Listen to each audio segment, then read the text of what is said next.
இயேசு கிறிஸ்துவுக்கு பிரியமானவர்களே, ஆண்டவராகிய இயேசு கிறிஸ்துவின் திருப்பெயரிலே நல்வாழ்த்துக்கள். வாய்ஸ் ஆஃப் காட் நிகழ்ச்சியை ஒவ்வொரு நாளும் நாம் கேட்டுக்கொண்டிருக்கிறோம். ஆண்டவர் ஒவ்வொரு நாளும் நம்மோடு பேச விரும்புகிறார். அவருடைய வார்த்தையில் வல்லமை, ஆற்றல், சக்தி, உயிர் எல்லாம் அடங்கியுள்ளது. நமக்கு ஆறுதல் சொல்லுகிறது, ஆலோசனை சொல்லுகிறது, ஒரு ஆசிரியர் போல போதிக்கிறது, நல்வழி காட்டுகிறது. அப்படிப்பட்ட இறைவார்த்தை ஆண்டவர் இதோ இந்த நாளிலும் கூட நம்மோடு பேச விரும்புகிறார். இதோ இந்த நாளிலே திருப்பாடல்கள் 62:8 வசனத்தை தூய ஆவியானவர் காட்டுகிறார். திருப்பாடல் 62:8. மக்களே, எக்காலத்திலும் அவரையே நம்புங்கள். அவர் முன்னிலையில் உங்கள் உள்ளத்தில் உள்ளதை திறந்து கொட்டுங்கள். கடவுளே நமக்கு அடைக்கலம். அன்பானவர்களே, நம் ஒவ்வொருவரையும் பார்த்து ஆண்டவர் மக்களே எக்காலத்திலும் அவரையே நம்புங்கள். அவர் முன்னிலையில் உங்கள் உள்ளத்தை திறந்து கொட்டுங்கள். கடவுளே நமக்கு அடைக்கலம். திருப்பாடல் ஆசிரியர், சங்கீதக்காரர் அனுபவித்து உணர்ந்து நம் அனைவருக்கும் கொடுப்பது தூய ஆவியானவர் வழியாக நம் ஒவ்வொருவருக்கும் கொடுக்கின்ற இறைவார்த்தை. மக்களே எக்காலத்திலும் அவரை நம்புங்கள். நாம் எதையோ நம்பிக்கொண்டிருக்கிறோம். பலவிதமான எண்ணங்கள், பலவிதமான சூழ்நிலைகளில் நாம் ஆண்டவரை நம்பாமல் வேறு பணத்தையோ, பொருளையோ, வீட்டையோ, நிலப்புலங்களையோ, மக்களையோ, மற்ற காரியங்களை குறித்து அதை நாம் நம்பிக்கொண்டிருக்கிறோம். ஆனால் ஆண்டவரை நம்புங்கள் என்று இதோ இந்த நாளிலே தூய ஆவியானவர் வழியாக நமக்கு அறைகுள் கொடுக்கிற வார்த்தை, ஆண்டவரையே நம்புங்கள்.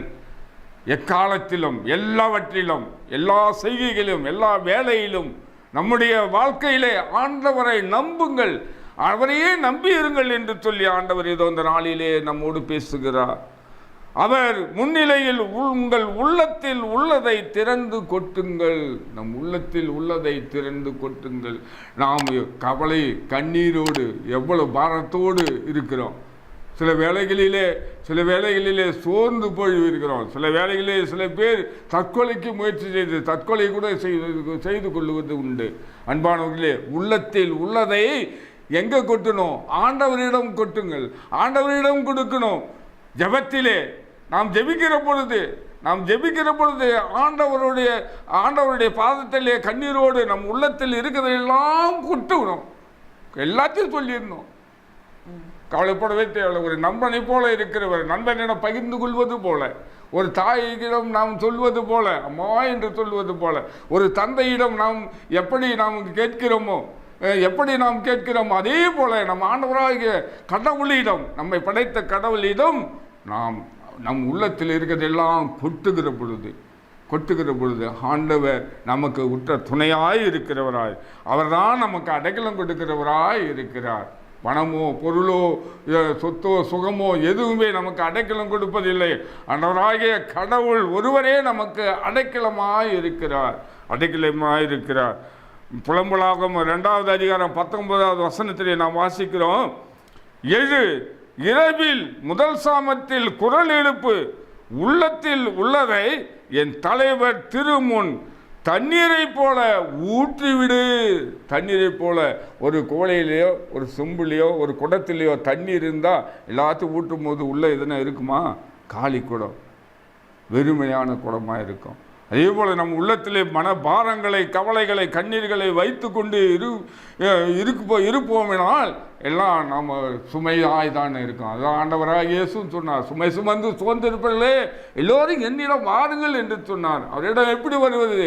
கூடி ஜெபிக்கணும். தனி ஜெபம். கூடி ஜெபிக்கிற பொழுது, ஆண்டவரிடம் தனிமையாக இருந்து ஜெபிக்கிற பொழுது, நம் உள்ளத்தில் இருக்கிறதெல்லாம் கொட்டுகிற பொழுது ஆண்டவர் நமக்கு உற்ற துணையாய் இருக்கிறார், அடைக்கலமாய் இருக்கிறார். அப்படித்தான் 1 சாமுவேல் 1வது அதிகாரம் 10வது வசனத்திலே நாம் பார்க்கிறோம்.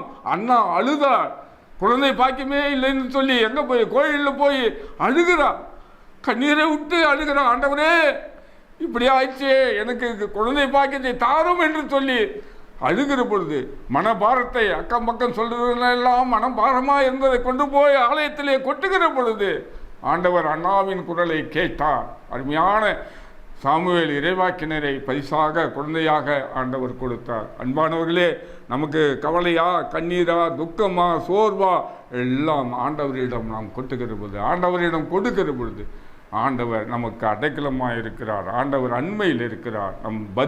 நம்மளுடைய ஜெபத்துக்கு பதில் கொடுக்கிறவராக இருக்கிறார். அதனால நம் உள்ளத்தில் அடக்கி வைக்காதபடி எல்லாவற்றையும் திறந்து எல்லாவற்றையும்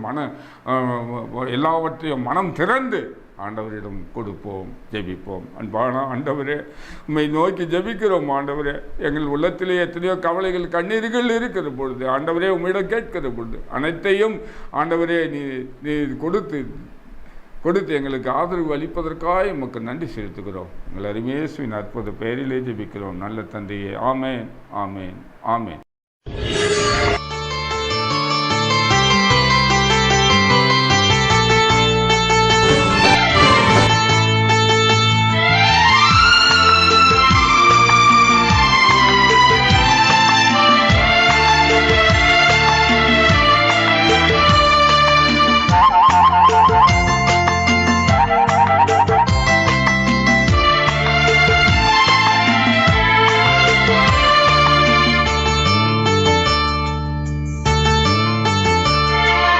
இறைவார்த்தை கேட்டு இதயத்தில் ஏற்று எந்நாளும் வாழ்ந்து என்றும் பறைசாற்று. இறைவார்த்தை